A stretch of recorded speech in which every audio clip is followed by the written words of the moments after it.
So, welcome everyone. My name is Dariusz Frączyk. I'm currently working as a senior UI UX designer at Silly Solutions, and I want to talk a little bit about the prototyping today.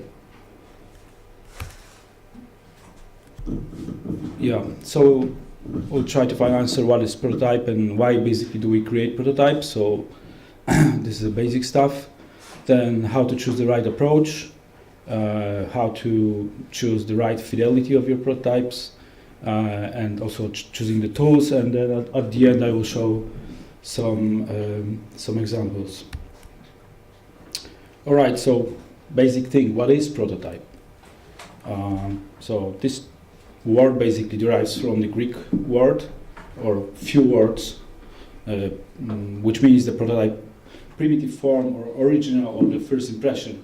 So on the other hand, the prototype is something that is a sample that can be built to test a concept or process, and we should basically learn from it. So this is really important to remember that this is not working software.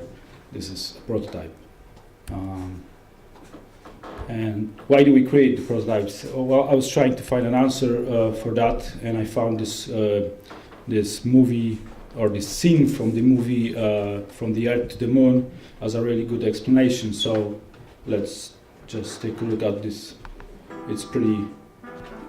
Oh, the problem is that I cannot stream the audio, so maybe I will just use the microphone. Maybe you will see or hear the sound from the movie.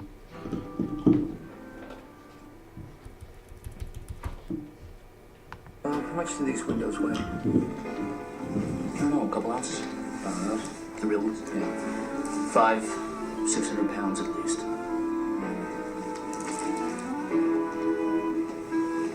Do we need them? Yeah, Tom. I think the astronauts might want to see where they're going. Do they need windows this big? No. Of course they do.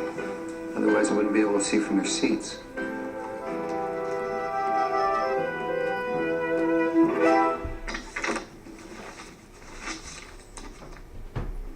What? What if they don't need seats? They have to have seats, John. Why? They can fly standing up Yes, but they have to land. in 1/6 gravity. And legs are great shock absorbers. If they were standing, they'd be a lot closer to the window, which would increase their field of view, which would mean we wouldn't need such big windows in the first place. What do you think? Well, I think it's interesting, but I don't really see it. Sorry. Good try, though.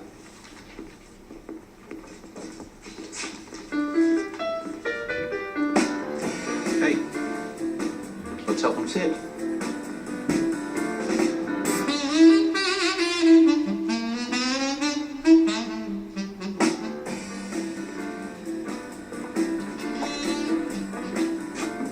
What the heck is that?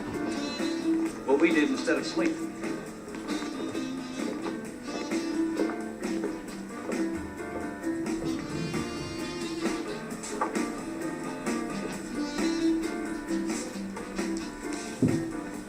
Oh, John, I can certainly see it now.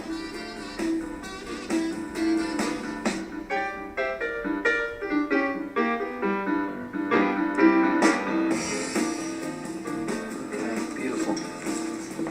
Gotta call Joe Gavin about the budget. Yeah, so this is this scene. So as you have seen on the movie, this manager basically knows that they need to somehow reduce the weight of the lander, but this was an issue for them, but he couldn't imagine how to do it. And then the team described the idea, but he didn't buy it. So they created the prototype to basically present the solution. So who knows this quote? Yeah, it's Steve Jobs. I know that everyone is quoting Steve Jobs these days, but so sorry about that. But this is really true that people don't know what they want. I mean, it doesn't exactly mean that they don't know what they want, but these skills, I mean, they know what is not working properly, what do they like, or which product is good or bad, but the imagination or skills can be limited, so they are not able to find a solution for a problem. And that's why we can create the prototypes to show them the solution and convince them that this is the way how we can, solve it. Other cases where we can create the prototypes is, as on this slide, we can communicate and as a result to sell our ideas to the client, for example, or use them to create complex concepts in the interaction, which designers are mostly doing prototypes for. We can, of course, use them to explore options and barriers also.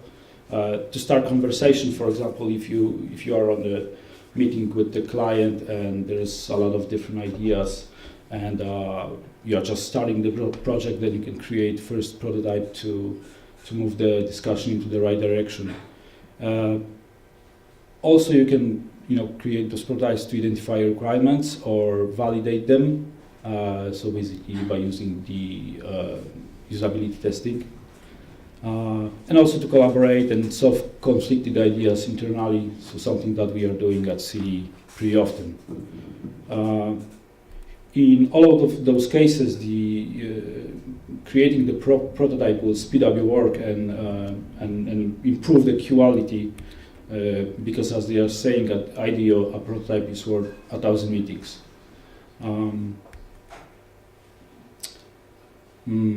But if you are working in the consulting business, like as me, or in agile environments, then choosing the right approach is really important things. The budget and time is crucial in that kind of project. So this is like a tricky part pretty often, and so you can get trapped into the details like when creating the prototype instead of delivering really quick one. So choosing the right approach is really important, and to do that you first need to identify your current goal. So if your goal is to explore the concepts, validate them, prove or if they are feasible, or just to use them as a communication tool, then you should identify your constraints. So how much time do you have for creating this prototype? What are the collaborators? If it's your team or the client, what is the audience? Maybe project stakeholders or just a team, and for which platform you are prototyping for. Then the most, I would say, obvious thing is the fidelity, but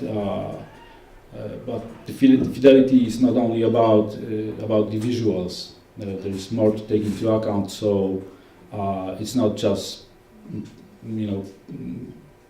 choice between the wireframe or hi-fi mockups that you will use in your prototype. Basically, there's 6 different attributes, let's say, of the fidelity.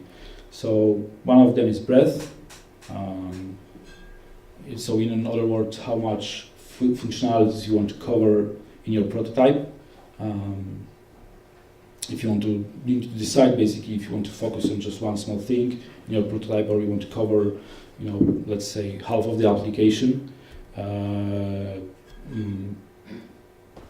For example, if you are preparing a mobile application,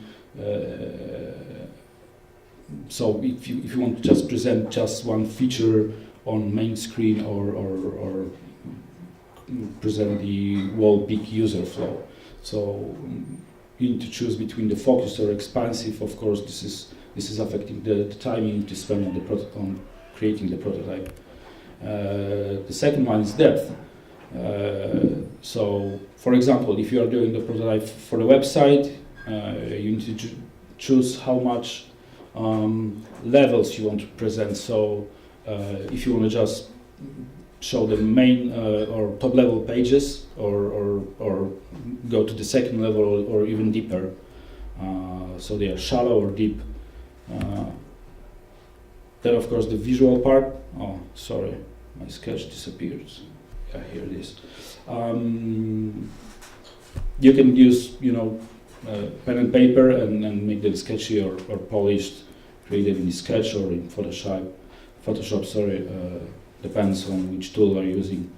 Then the interactions. This is also affecting how much time do you need to create the prototype, because you can focus on the micro interactions or just do step through really simple prototype using, I don't know, InVision or something.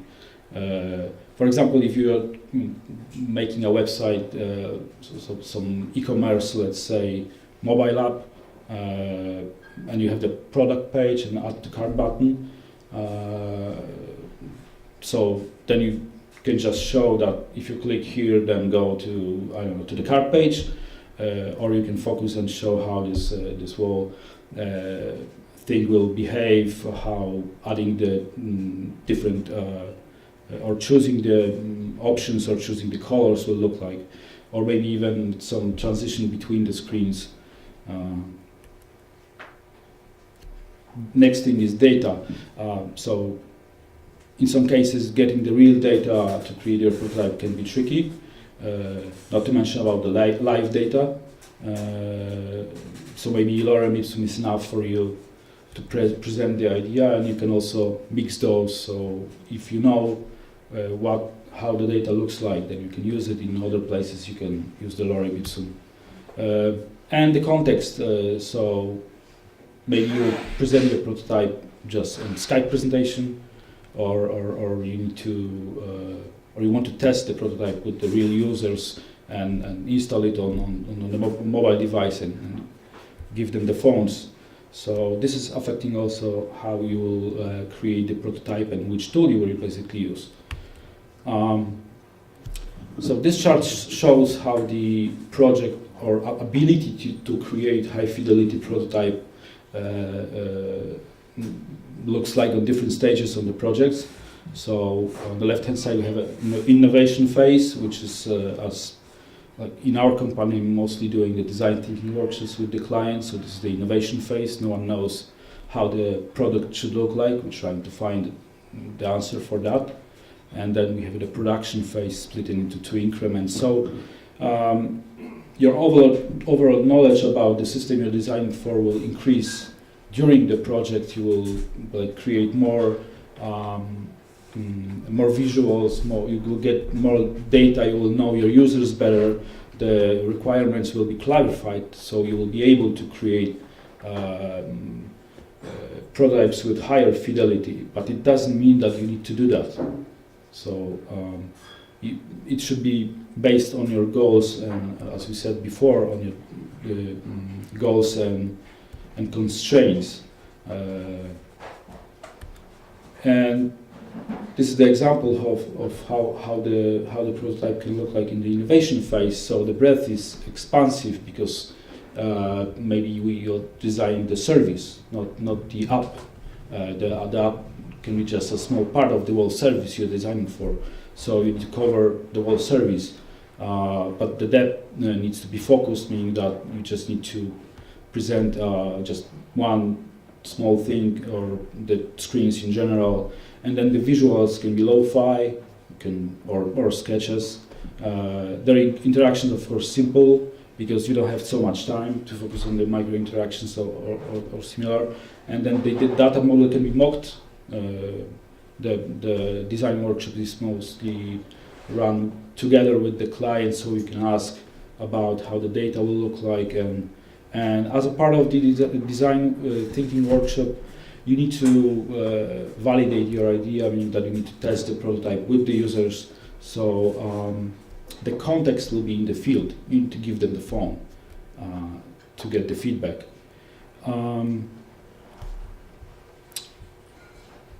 Yeah, and here we have this small thing that if the project is split into 2 increments, and for example, in the first increment we designing or or implementing totally different for totally different use case.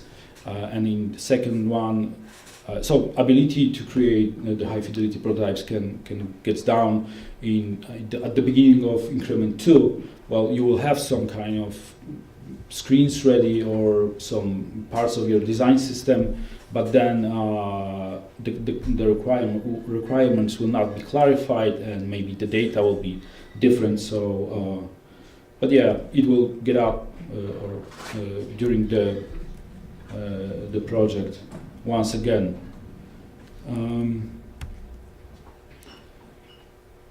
And then if you choose the approach and identify your goals and constraints, then it's good to choose the tool. And of course, there's many on the market right now. Because I'm a designer, I'm not prototyping in the code so much.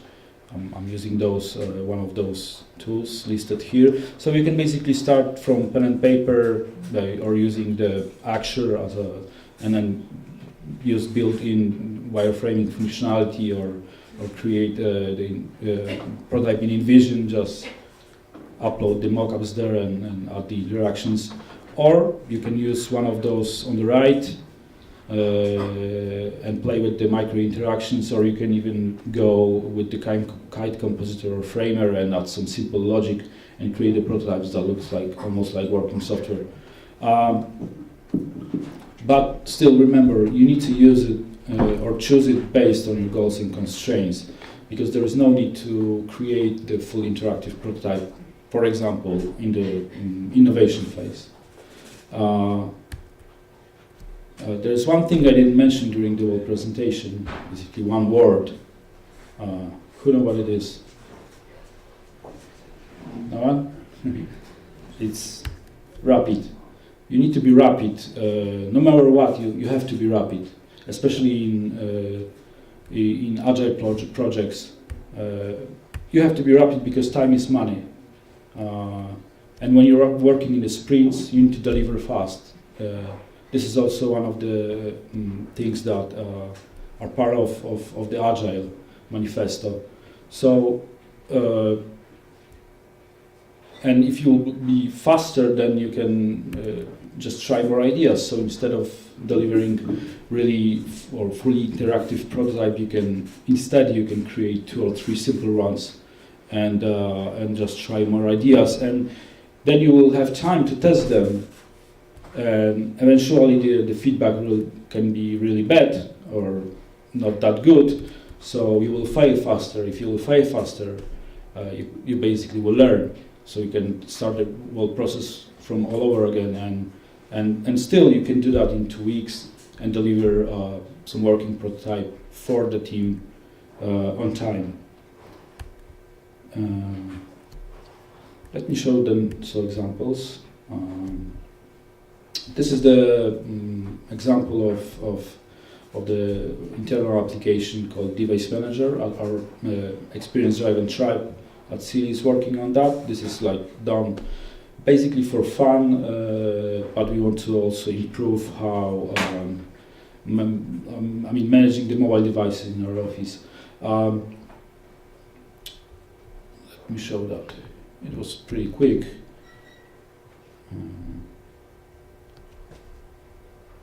Yeah, it was created in Flint4Mac, which is pretty cool software, at least for me.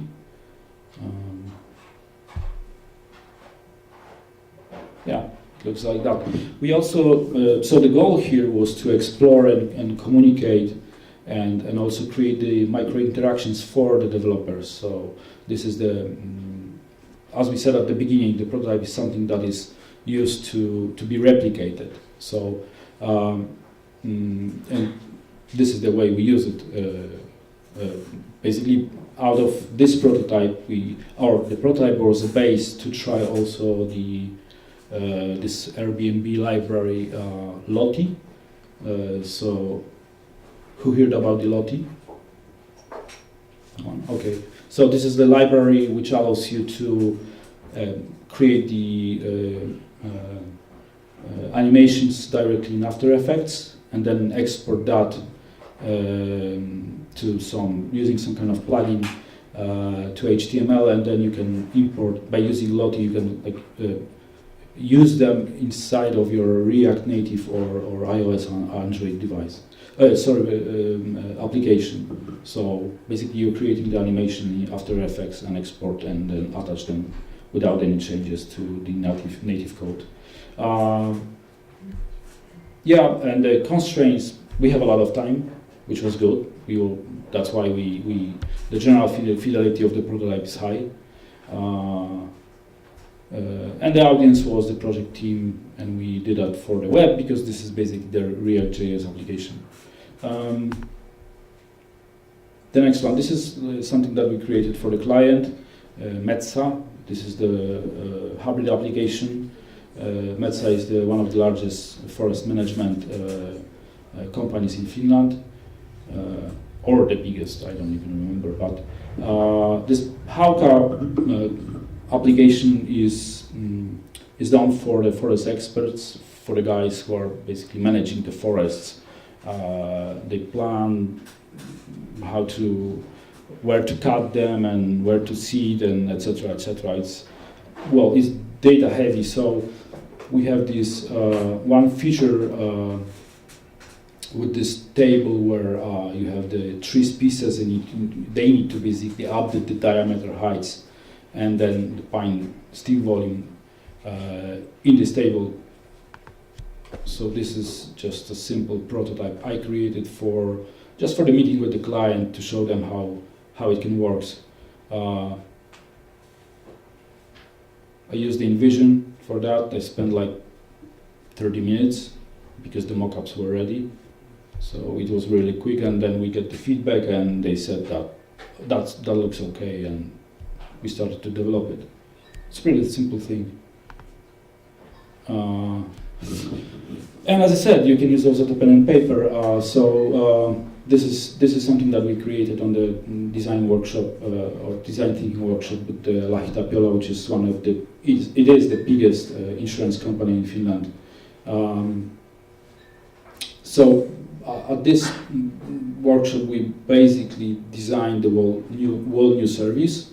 So instead of improving the way people need to log their incidents on the website, we figure out totally new service. And as a part of it, we created these simple sketches to show to the client how the app can look like.